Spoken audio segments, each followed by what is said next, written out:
I knew that I wanted to do something different, but I had no idea what different looked like for me. I didn't know what I wanted to do out here. I didn't know what kind of work I wanted to do. I didn't know whether I wanted to have a family or not. I just knew I wanted different, but had absolutely no idea what to do.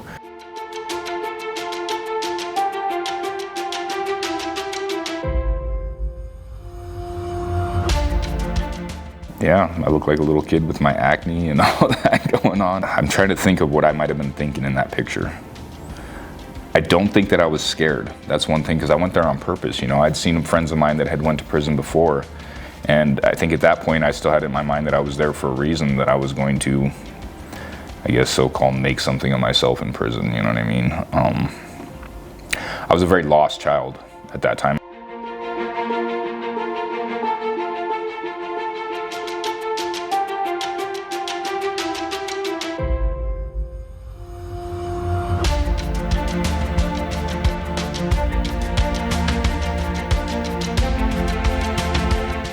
We'll miss out on everything that happens in a normal person's life if we stay in there, and we'll just sit there doing the same thing over and over again, and people will die, they'll get married, they'll have children, and nothing will happen to us. So when I got out, I did what I was planning to do the whole time. I got high right away.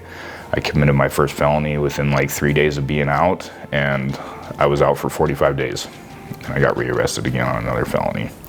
And that's when I was like, I can't believe that just happened. Like, in my mind, it didn't make any sense that I had only made it out 45 days, when really that's kind of what goes along with that, you know?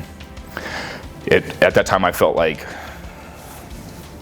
my in-prison time to out-of-prison time ratio was completely unacceptable, and that I was sick of being locked up for so long. Going back within being out for 6 weeks after sitting almost 5 years, I was like, that sucked. I wanted to be out for longer than that, and I ended up going back for another 3.5 years that time. So in an 8-year period, I had 45 days on the streets, and it was like, this is getting to be ridiculous. I had a little talk with, I guess you could say, the universe, and I said, you know, I'm at this point in my life, I don't like how my life has been my entire life up to now, and I want to do differently, but I don't know how to or what to do, so show me what I'm supposed to be here doing. It wasn't hard for me to surrender, because the way I looked at it at the time, I had surrendered my whole entire life to my addiction and the Department of Corrections for so long, you know what I mean? And like, I just over and over and over again, I'd hand my life to the DOC on a silver platter, like, here you go, you can have this, do whatever you want with it.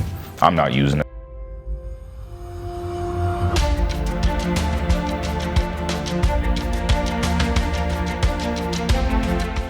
Trying to reverse a lot about myself, you know, just my mentality, period. I had a drug addict, convict, criminal mentality for most of my life. And I knew that I was going to have to change if I was going to make it out here.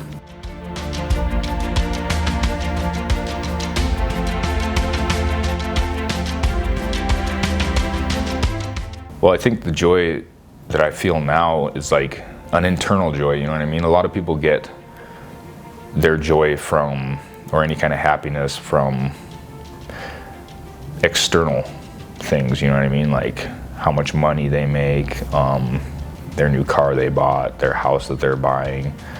Their happiness like hinges on the material world, whereas the joy that I'm feeling is more like a spiritual thing, that I found a purpose. So it's like internal, it's what's in here, you know what I mean? You can't see the joy that I have, but that's okay, because it's in my heart, which is the best place where it can be, you know? And nobody can take that from me except for me.